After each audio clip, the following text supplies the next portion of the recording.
Well, thank you, everyone, and it is such a pleasure to be here this morning. I'm so excited. Now, so we're going to read Bunny Cakes. Are any of you aware of the Bunny Cake story? Have you ever read this book? No. No? Yes. Yes? No. No? Yes? No. Okay, so some people have not read it, but others have read it. So before I start reading, let me just tell you what the story is about. It's about Max, and Max is probably your age.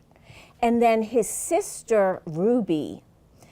Ruby is a little older. I would say Ruby is about 8 years old. And you know how older sisters are, right? They like to boss you around. So this is the story about Max and his big sister, Ruby. And what they want to do is they want to... For who? For their grandma. It's the grandma's birthday, so they want to make her a cake. All right, so let's start, okay? So the book is called Bunny Cakes, and the author, and that's the woman that wrote the book, her name is Rosemary Wells. And here's a picture of two cakes. That looks like a delicious raspberry cake, and then a earthworm cake.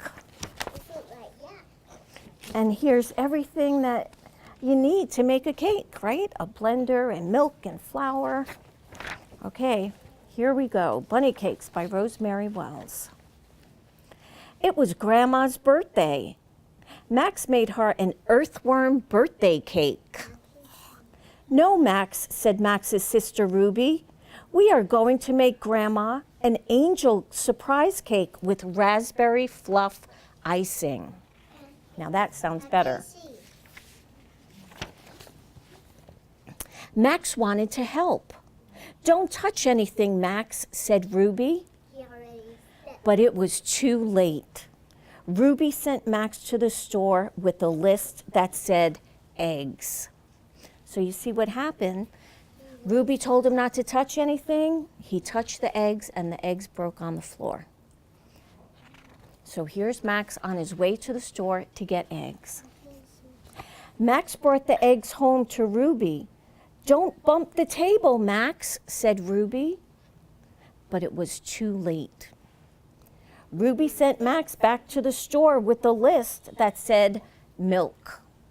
So let's see. So the eggs landed on the floor. He came back with the eggs, then the milk landed on the floor, and he had to go back to the store to get milk now. Max brought the milk home to Ruby. There's a yellow line on the floor, Max, said Ruby. You can't step over that line. You see the line? So Ruby's on one side of the kitchen and Max is on the other. But Max crossed the line anyway. Over went the flour. Ruby got out her pencil. Flour. So Max had to go back to the store to get flour now. This time, Max wrote red hot marshmallow squirters in the most beautiful writing he knew.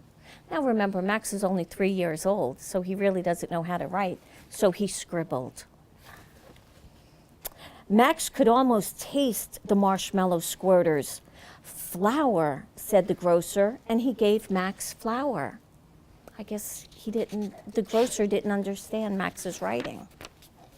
When Max got home, there was a sign on the kitchen door. Max, the kitchen is no place for you, said Ruby. Ruby finished up her cake. She baked it and cooled it and iced it with raspberry fluff frosting. It needs something else, Max, said Ruby. Birthday candles, silver stars, sugar hearts, buttercream roses, wrote Ruby. Meanwhile, Max had a brand new idea. He drew a picture of red-hot marshmallow squirters on Ruby's list and ran to the grocer. He could not wait. So you see here is a list of the birthday candles, the silver stars, the sugar hearts, the buttercream roses. And again, Max doesn't know how to spell out marshmallow red hot squirters, so he drew a picture of them. Now he hopes that the grocer understands what he wants. Birthday candles, silver stars, sugar hearts, buttercream roses, said the grocer. What's this? Why, it must be red hot marshmallow squirters. Ruby's cake looked just beautiful. Max went out and put a caterpillar icing on his earthworm cake. Yuck. Grandma was so thrilled, she didn't know which one to eat first.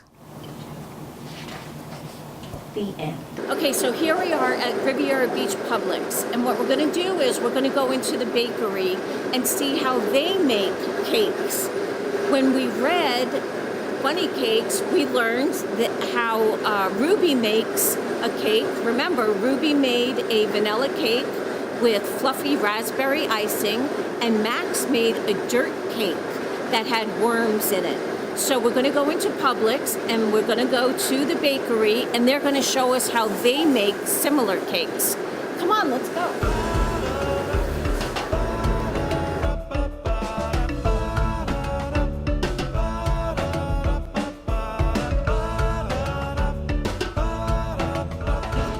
It's mandatory at Publix and probably any bakery.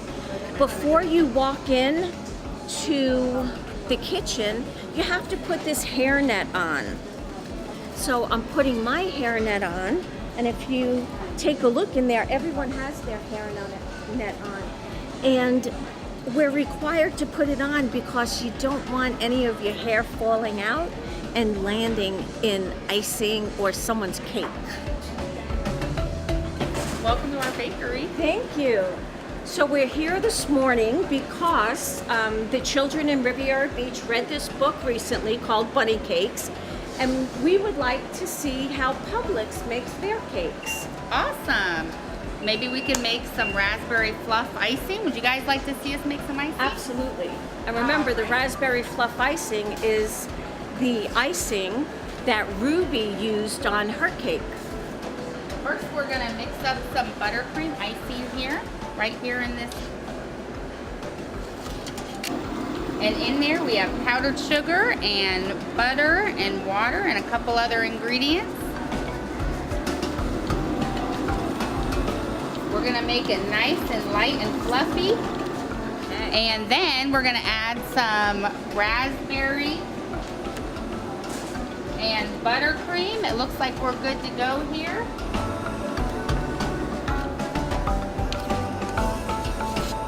It definitely looks fluffy. Wow. All right.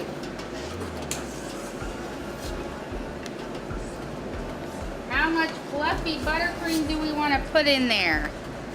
I think most of the kids like a lot of fluffy icing. It's nice and sweet and good. Boy, okay. Right? It's the best part of the cake. Now, how many cakes a day do you make in Publix?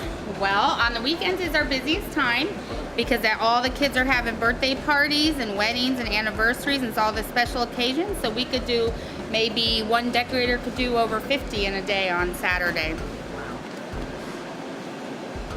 All right. And how many people make cakes here?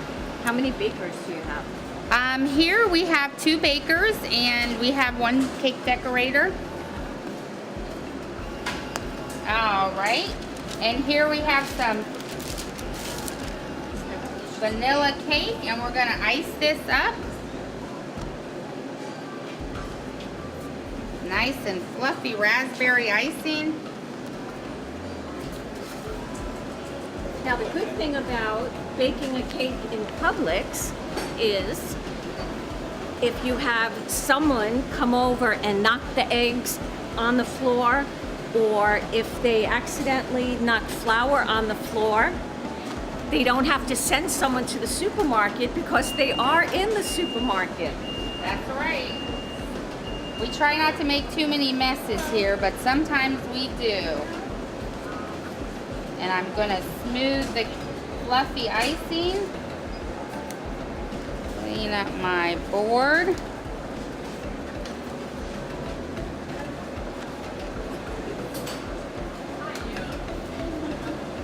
Here's it iced. And we can decorate one too. That's perfect. We're gonna make a rose, a pretty flower, and put it on the cake here.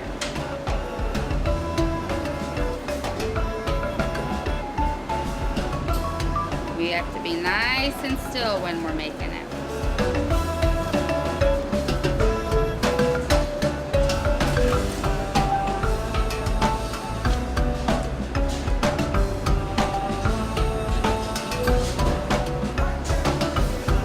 Well, this is definitely a perfect cake for Grandma or for Mom's birthday or even for someone like Ruby, for Ruby's birthday. And we'll put a border on it.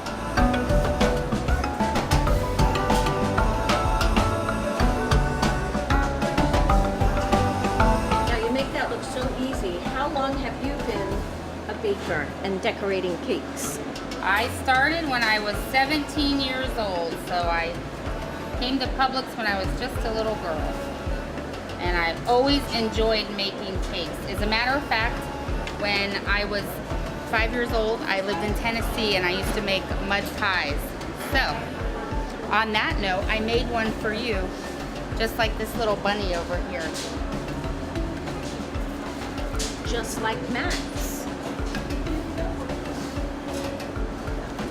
Alright. Couple leaves.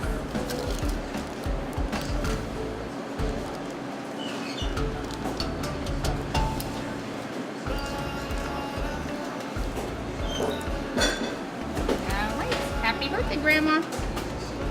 How beautiful is that? Now, what about Max? Max made Grandma a dirt cake with caterpillars and worms. Do you make those kind of cakes in Publix? We do. There's nothing funner than dirt and worms on a cake. So we have to get creative back here. Instead of using real dirt, we use chocolate cake crumbs. And instead of mud, we make chocolate pudding. And then we add some yummy earth gummy worms. We keep them contained so they don't escape. And we made a little cake here just like Max did. Beautiful. Let's see if we can try to make a cake like Ruby. Okay, so Ruby, after she put the raspberry fluff icing on the cake, then she decorated the cake with stars, and then she put a birthday candle on it. So can you show us how you make stars on Publix cakes?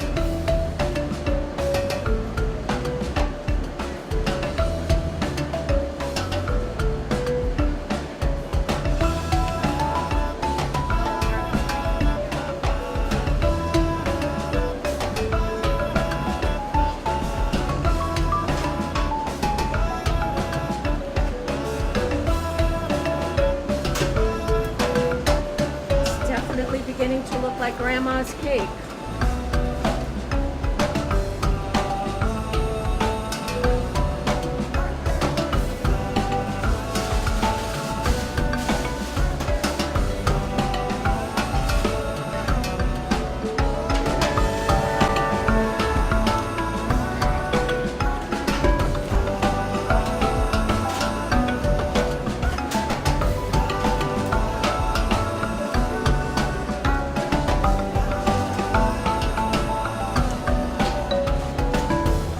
Looks like you've had a lot of practice making cakes. Now you mentioned that you have little children at home. Do they like to bake also? They do.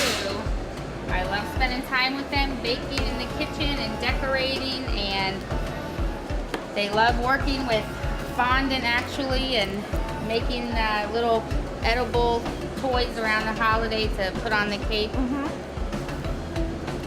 And have your children read this book, Bunny Cakes? I read it to them the other day. Yes, they loved it.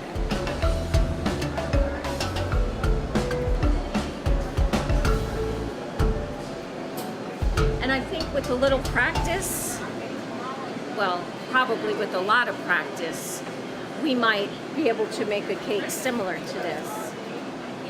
All right, hopefully Ruby will approve this cake. And then if you look in the book at the picture of Max's cake, the Publix earthworm cake looks very, very similar. But remember, Max's cake was made of dirt from the backyard, and Publix cake is made from chocolate cake and chocolate pudding. Gummy worms. Right, and sugar gummy worms. But remember, Grandma appreciated both cakes because her grandchildren made the cake. So it didn't matter if the cake was good or, not. It came from her grandchildren, and that's what counts. We read Bunny Cakes to the children of Riviera Beach, and the story is also running on Channel 18 for the kids who weren't able to participate. So tell us, how important do you think reading is? Do you have to read with your job, being a baker? I do. We read every day. As a matter of fact, during the holiday times, we have a book right here, and it explains everything I need to learn how to make a cake. So if I've never done it before, this is a great way to teach me how to make products. We all need to be able to read. When you're driving, you need to be able to read because you need to be able to look at the signs that direct you where to go. When we make a cake, we need to be able to read so we can see what kind of ingredients are needed and how to go about following the recipe. If we make a cake, we just don't put eggs and flour and sugar in a bowl and mix it. We have to determine how many eggs, how much flour, and how long the cake has to go into the oven. And the only way you learn that is through reading the recipe. So again, you need to be able to read because your life is surrounded by words.